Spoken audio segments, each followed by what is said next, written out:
الحمد لله الكبير المتعال ذي القوة المتين شديد المحال. الحمد لله عدد قطر الأمطار، والحمد لله عدد ورق الأحجار، والحمد لله عدد ما تعاقب الليل والنهار، والحمد لله عدد ما كبر الحجاج في مكة وأعد عمارها من عمرها. أشهد أن لا إله إلا الله وحده لا شريك له، وأشهد أن محمدا عبده ورسوله، والصلاة والسلام على المبعوث من نسل عدنان محمد بن عبد الله، وعلى آله وأصحابه شرفاء الأطهار، وعلى من تبعهم بإحسان إلى يوم تتقلب فيه القلوب والأبصار. قال الله تعالى: يا أيها الذين آمنوا اتقوا الله حق تقاته ولا تموتن إلا وأنتم مسلمون. وقال تعالى: يا أيها الناس اعبدوا ربكم الذي خلقكم من نفس واحدة وخلق منها زوجها وبث منهما رجالا كثيرا ونساء واتقوا الله الذي تساءلون به والأرحام إن الله كان عليكم رقيبا. وقال تعالى: يا أيها الذين آمنوا اتقوا الله وقولوا قولا سديدا يصلح لكم أعمالكم ويغفر لكم ذنوبكم ومن يطع الله ورسوله فقد فاز فوزا عظيما. أما بعد، فإن أصدق الحديث كتاب الله، وخير الهدى هدى محمد صلى الله عليه وسلم، وشر الأمور محدثاتها، وكل محدثة بدعة، وكل بدعة ضلالة، وكل ضلالة في النار. أما بعد أيها الإخوة, para jamaah salat Jumat Masjid Nur Salma yang semoga senantiasa diberkahi oleh Allah Jalla wa Ala. Diriwayatkan oleh Al-Imam Muslim dalam kitab sahihnya bahwa sahabat yang mulia Abu Hurairah radhiyallahu anhu, beliau pernah bercerita tentang apa yang pernah beliau dengar dari Rasul sallallahu alaihi wasallam tentang keajaiban adanya bayi yang baru berumur beberapa jam keluar dari perut ibunya namun sudah bisa bicara. Salah satunya adalah bayi yang ada pada kisah seorang abid, seorang ahli ibadah yang ada pada zaman Bani Israel kala itu, yaitu Juraij. Ayuhal ikhwah, Juraij adalah seorang pemuda yang hari-harinya kebanyakan dihabiskan untuk beribadah kepada Allah Subhanahu wa taala.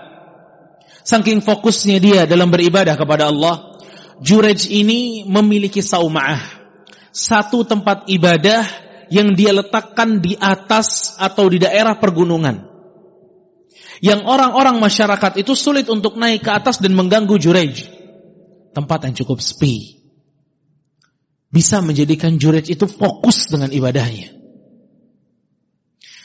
Sampai di satu hari, Juraij yang senantiasa tersibuki dengan ibadahnya di sauma'ahnya, di tempat ibadahnya di atas sana, dipanggil oleh ibunya. Ibunya dari bawah mengatakan kepada Juraij, "Ya Juraij." Juraij pun mendengar panggilan ibunya. Namun Juraij dalam keadaan sholat. Ini ahli ibadah. Ini yang habis waktunya untuk beribadah. Dia lagi sholat. Pada saat dia lagi sholat, ibunya memanggil. Juraij bingung dan mengatakan, "Ummi am salati?" Ibuku atau salatku? Fa aqbala ala salati. Dia memilih salatnya yang dilanjutkan. Ibunya tidak direspon waktu itu. Di hari yang kedua, ibunya kembali datang untuk memanggil Juraij. Dipanggil lagi sama ibunya, "Ya Juraij." Juraij lagi salat lagi, menandakan ibadahnya orang ini jarang terputus. Namun kembali dia bingung. Ummi am salati? Ibuku atau salatku, kata Jurayj. Fa'aqbala ala salatih. Dia memilih melanjutkan salatnya. Dia tidak respon lagi panggilan ibunya. Sampai ketiga kali ibunya datang lalu memanggil, ya Jurayj, wahai Jurayj. Dan kembali Jurayj sedang salat. Dan dia bingung untuk ketiga kalinya. Ummi am salati, ibuku atau salatku, kata Jurayj. Fa'aqbala ala salati. Dan untuk ketiga kalinya Jurayj masih memilih salatnya. Di situ ibunya yang sudah 3 kali berturut-turut memanggilnya, namun Jurayj belum meresponnya. Iya, ibunya tidak tahu bahwa Jurayj itu salat di sana karena tidak terlihat. Yang ibunya tahu bahwa Jurayj tidak merespon panggilan ibunya. Di untuk ketiga kalinya ini ibunya emosi. Dan ibunya berdoa kepada Allah Subhanahu wa taala. Allahumma la tumithu hatta yanzura ila wujuhil mumisat. Ya Allah, jangan sampai anakku nih Jurayj ini wafat kecuali setelah melihat wajahnya para pelacur, kata ibunya. Wajah para pelacur. Mungkin doa ini tidak terlalu ekstrim kalau di hari ini. Hanya melihat wajah pelacur, bukan digoda pelacur, bukan disumpahi untuk zina, tidak. Hanya melihat wajah pelacur. Itu doa ibunya. Itu sumpah serapah ibunya untuk Jurayj, sang ahli ibadah.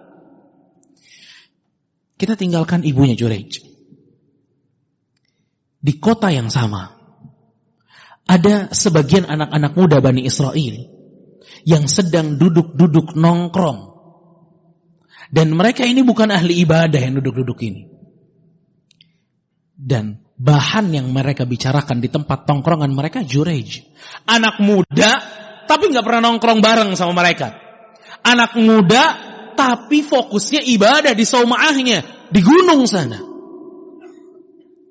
Ini membuat gerah anak-anak muda yang tidak mau fokus ibadah. Sok suci, sok alim, masih muda, udah banyak sholat. Itu yang dikatakan para Bani Israel. Sampai salah satu dari mereka mengatakan, gimana kalau kita uji saja Jurayj? Kita lihat kesolehan dia ini sungguh-sungguh jujur, apa cuma kedok aja? Mereka lagi ngobrol seperti itu, merencanakan rencana buruk kepada Jurayj. Datanglah seorang pelacur yang paling cantik di Bani Israel waktu itu. Dan pelacur ini mendengar pembicaraan tersebut langsung merespon. La in syi'tum la uftinannah. Kalau kalian pada mau nih, saya goda Jurayj, saya bakal ke atas tuh. Saya jabanin, saya bakal ke atas goda Jurayj di sana. Kita lihat gimana responnya Jurayj kalau digoda dengan saya oleh sang pelacur. Teman-teman di Bani Israel itu tidak pikir panjang. Mereka jadi, iya, kami sangat senang kalau Anda bisa mengganggu Jurayj. Coba. Akhirnya pelacur ini naik. Udah siap menggoda Jurayj. Begitu sampai di tempat ibadahnya Jurayj, sang pelacur ini selalu memanggil Jurayj, menggoda Jurayj. Gak ada orangnya, mah. Sendirian. Gak ada yang lewat waktu itu. Gak ada yang tahu. Namun Jurayj tetap fokus dengan ibadahnya. Namun pelacur datang ke tempat itu. Bagaimana efek dari doa orang tua kepada anaknya? Ini keadaan yang berbeda. Ibunya Jurayj tidak kenal dengan pelacur tersebut, tidak kenal pula dengan teman-teman Jurayj yang Bani Israel yang tidak fokus ibadah itu. Tapi bagaimana Allah Subhanahu wa taala menjadikan alurnya pezina ini datang ke tempatnya Jurayj. Namun Jurayj tidak tergoda. Sampai akhirnya ada satu pengembala kambing yang turun dari gunung melewati tempat saumaahnya Jurayj yang sedang digoda oleh satu pelacur yang begitu cantik. Pengembala kambing ini melihat keadaan kosong, gak ada orang. Akhirnya dialah yang berzina dengan pelacur tersebut. Terjadilah perzinahan antara pelacur tersebut dengan pengembala kambing yang tidak sengaja lewat. Sampai akhirnya beberapa bulan kemudian terdengar bahwa pelacur yang pernah dikirimkan ke Jurej hamil. Kabar ini cukup membahagiakan bagi orang-orang Bani Israel yang memang tidak suka dengan Jurej. Mereka bertanya kepada sang pelacur tersebut di hari di mana sang pelacur itu melahirkan. Siapa bapak dari anakmu ini? Pelacur ini mengatakan, Jurej bapaknya. Di hari di mana saya menggoda Jurej, inilah yang terjadi. Ini kata pelacur yang pembohong ini. Orang-orang Bani Israel memang menunggu momen ini. Dia ingin melihat Jurej itu orang yang tidak benar. Ibadah, tapi giliran ada perempuan, diambil juga. Ibadah, tapi zina juga. Ini yang diinginkan oleh Bani Israel. Mereka langsung ke atas. Mereka datang ke saumaahnya Jurej. Mereka gebukin Jurejnya. Mereka hancurkan saumaahnya. Mereka hancurkan tempat ibadahnya. Mereka mengatakan, kadzabta ya Jurej. Pembohong kamu Jurej. Ibadah. Begitu ada pelacur datang, tergoda juga kamu. Jurej yang tidak tahu apa-apa, bingung dengan keadaan yang terjadi. Ada apa kata Jurej? Orang-orang Bani Israel mengatakan, tuh anakmu di bawah sudah lahir. Anakku dari mana kata Jurej? Dari sang pelacur yang pernah menggodamu. Kata Jurej, wallahi saya tidak pernah menyentuh pelacur. Akhirnya Jurej meminta untuk bisa bertemu dengan bayi tersebut. Ahli ibadah ini kena ujian, difitnah. Dia ketemu dengan bayi tersebut. Dan sebelum Jurej betul-betul bertemu dengan bayi tersebut, Jurej minta waktu kepada orang-orang yang ada di situ yang akan menghakimi Jurej. Kata Jurej, da'ni usalli. Tunggu, saya sholat dulu, kata Jurej. Jurej sholat. Di tengah masalah dan problem yang begitu menegangkan untuk Jurej, Jurej sholat. Setelah dia sholat, dia kembali kepada kerumunan massa. Dia kembali kepada sang pelacur tadi beserta dengan anaknya. Dan apa yang dilakukan Jurej? Gak ada bukti bahwa Jurej tidak bersalah kecuali bayi tersebut. Jurej menunjuk bayi ini lalu mengatakan, ya gulam, man abuk? Nak, siapa ayahmu? Bayi yang baru beberapa jam lahir diajak bicara oleh Jurej. Namun pertolongan Allah datang dengan cara yang begitu dahsyat. Bayi ini berbicara, mengatakan, Abi ra'il ghanam. Ayahku pengembala kambing. Allahu Akbar. Seluruh massa yang ada di situ berubah. Yang tadinya menyalahkan Jurej, mereka cium tangannya Jurej. Mereka minta ampun dan minta maaf kepada Jurej karena telah salah dalam tuduhannya. Mereka minta ampun kepada Jurej karena telah menghancurkan tempat ibadahnya. Mereka berjanji untuk membangun tempat ibadahnya Jurej kembali, namun dengan emas, dari emas. Karena rasa salah mereka kepada Jurej. Ayo al-ikhwah, bayi bisa bicara untuk menolong orang yang kesulitan nih, ahli ibadah Jurej. Dan kalau kita lihat jemaah rahimakumullah, ibadahnya Jurej yang dilakukan oleh Jurej itu tidak menjadikan Jurej itu tidak lepas dari ujian. Dia ibadahnya kencang, tapi tetap diuji oleh Allah. Lalu kita berharap yang ibadah kita setengah-setengah gak ada ujian di dunia. Nabi SAW, berapa banyak anaknya wafat dan Nabi SAW melihat anaknya dikubur. Nabi SAW tidak pernah melihat ayahnya. Nabi SAW harus kehilangan ibunya di umurnya yang 5 tahun. Nabi harus diusir dari kota Mekah. Nabi berjuang. Nabi sakit. Nabi letih. Nabi luka. Itu orang yang paling bagus ibadahnya, tetap diuji oleh Allah Subhanahu wa taala.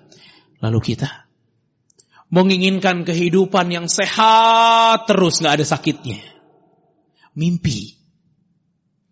Kita menginginkan kehidupan kalau sudah sekolah, dapat sekolah yang paling bagus. Setelah sekolah kita yang paling bagus, kemudian kita masuk kepada kerjaan yang langsung menawarkan kita gaji yang tinggi dan perusahaan besar. Setelah itu kita bisa mendapatkan hal-hal yang luar biasa. Kita bisa mendapatkan jodoh yang soleh ataupun solehah. Kita mendapatkan anak yang soleh ataupun solehah. Kita bisa beli rumah. Kita bisa beli mobil. Tanpa ada ujian, mimpi namanya.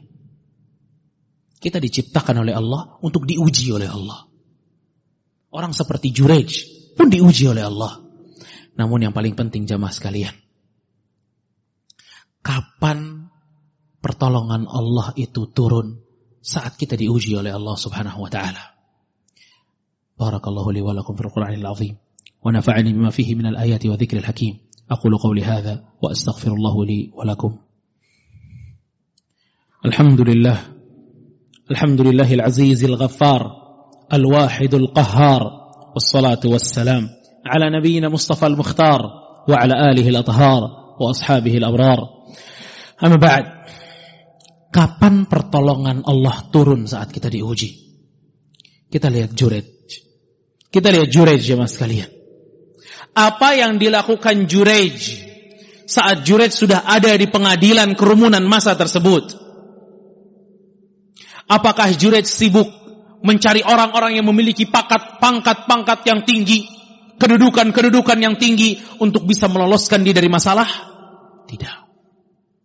Dia enggak telepon siapa-siapa. Dia tidak gunakan jalur-jalur istimewanya, tidak. Tapi dia sholat. Dia minta sama Allah yang akan memberikan solusi kepada setiap permasalahan. Dia sujud kepada Allah yang akan memberikan jalan keluar. Dan pertolongan Allah turun pada saat Jurej setelah selesai sholat. Dan ini jawaban besar bagi seluruh masalah kita jamaah sekalian. Bertakwa kepada Allah. Wa may yattaqillah yaj'al lahu makhraja. Siapa yang bertakwa kepada Allah, Allah kasih jalan keluar. Tidak mungkin tidak. Ujian demi ujian itu pasti akan mampir dalam kehidupan kita. Yang ditolong oleh Allah hanya orang-orang yang bertakwa kepada Allah subhanahu wa ta'ala. Lihat Nabi Yunus alaihi salam jamaah sekalian. Lihat Nabi Yunus dimakan ikan paus, dibawa ke dasar laut di tengah kegelapan malam.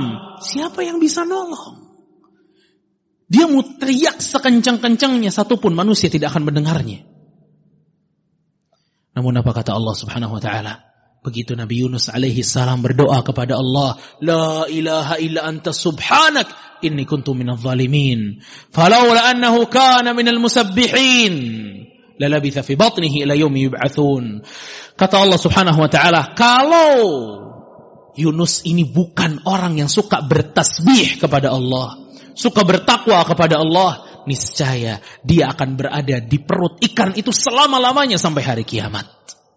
Namun Allah tolong, karena Nabi Yunus ini selalu beribadah kepada Allah subhanahu wa ta'ala. Solusi masalah Anda adalah bertakwa kepada Allah subhanahu wa ta'ala. Salat, puasa, sedekah, beribadah kepada Allah, berbakti kepada orang tua, peduli kepada saudara, itu ketakwaan kepada Allah. Namun itu hanya separuhnya jemaah. Ketakwaan yang separuh lagi adalah bukan hanya menjalankan perintah, tapi juga menjauhi larangan-larangan Allah. Jauhi riba, jauhi markup transaksi, jauhi penipuan, jauhi korupsi, jauhi kurang ajar kepada orang tua, jauhi perkataan yang buruk, jauhi perzinahan, jauhi khamar, jauhi melihat gambar-gambar porno, jauhi itu semua. Kita bertakwa kepada Allah dan ingat janji Allah, wa may yattaqillah yaj'al lahu makhraja. Siapa yang bertakwa kepada Allah, Allah pasti berikan jalan keluar. Kalau untuk Jurej, Allah menjadikan bayi itu bisa berbicara, dan yang semisal pun bisa diberikan kepada kita yang mau bertakwa kepada Allah subhanahu wa ta'ala. Allah subhanahu wa ta'ala berfirman, Inna Allah wa malaikatahu yusalluna ala nabi, يا أيها الذين آمنوا صلوا عليه وسلموا تسليما. وقال صلى الله عليه وسلم من صلى علي صلاة واحدة صلى الله عليها بها عشرا فأصلي وأسلم على سيدنا وحبيبنا ومولانا محمد بن عبد الله وعلى آله وصحبه أجمعين. اللهم اغفر للمسلمين والمسلمات والمؤمنين والمؤمنات الأحياء منهم والأموات إنك قريب مجيب الدعوات يا قاضي الحاجات. اللهم أعز الإسلام والمسلمين، اللهم أعز الإسلام والمسلمين ودمر اللهم أعداءك أعداء الدين يا رب العالمين. اللهم أصلح لنا شأننا كله ولا تكلنا إلى أنفسنا طرفة عين يا حي يا قيوم برحمتك نستغيث يا حي يا قيوم برحمتك نستغيث. أصلح لنا شأننا كله ولا تكلنا إلى أنفسنا طرفة عين. اللهم أصلح لنا دنيانا التي فيها معاشنا وأصلح لنا آخرتنا التي إليها معادنا وأصلح لنا ديننا الذي هو عصمة أمرنا يا ذا الجلال والإكرام. ربنا ظلمنا أنفسنا وإن لم تغفر لنا وترحمنا لنكونن من الخاسرين. ربنا آتنا في الدنيا حسنة وفي الآخرة حسنة وقنا عذاب النار.